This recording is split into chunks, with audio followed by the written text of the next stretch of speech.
लखीसराय किऊल नदी मतलब बिसखल गाय। आप जब भी रेल से भागलपुर या मुंगेर की तरफ जाएं तो दो स्टेशन काफी सटे सटे नजर आते हैं, लखीसराय और किऊल।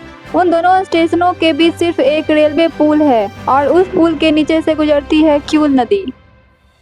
बचपन से किऊल नदी को लेकर मन में बड़ा आकर्षण रहा है। आज नजदीकी से देखने का मौका मिलेगा।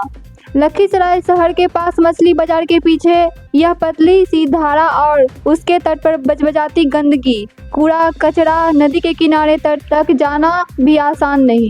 कभी इस नदी का बड़ा क्रेज था। गिरिडीह की तीसरी पहाड़ी के पास यह नदी निकलती थी और उन पुरानी पहाड़ियों को खोद कर अपने साथ ढेर सारा लाल बालू लाती थी। रास्ते में जमुई की बरनार और अंजन नदी इससे मिलती है, वह भी अपने हिस्से का बालू देती है।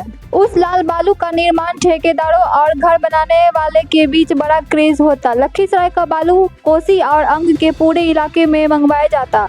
ट्रकों का कतार लगी रहती थी इस नदियों के किनारे, जैसे दुधारू गाय हो यह नदी। फिर एक दिन यह दुधारू गाय भी सूख गई। इसने लाल बालू गलना बंद कर दिया। अब यह नदी कारोबारी के किसी काम की नहीं रही। अब चुपचाप गुजरती है और टाल के इलाके से हरुहर नदी को समेटते हुए सूर्यगढ़ा में गंगा में समा जाती है। अपने हिस्से में जितना थोड़ा सा पानी हो अर्पित कर देती है। अब इस नदी को शहरों में डंपिंग यार्ड बनाया जा रहा है। किसी भी दिन यह खूबसूरत नदी कचरे के ढेर में बदल जा सकती है। छोटी नदियों की यह दुख भरी कहानी यह दूसरी तमाम नदियों की कहानी जैसी है।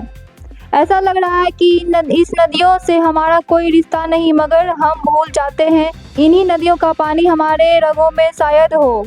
आप अपने घरों की दीवार को खुरच कर देखें, शायद इसका ही बालू नजर आए। इस तरह नदियों को भूल मत जाइए। चुपचाप मरने के लिए मत छोड़ दीजिए, क्योंकि एक नदी की मौत हमारे आपके आसपास की हरियाली और खुशहाली का भी थोड़ा सा मर जाना है।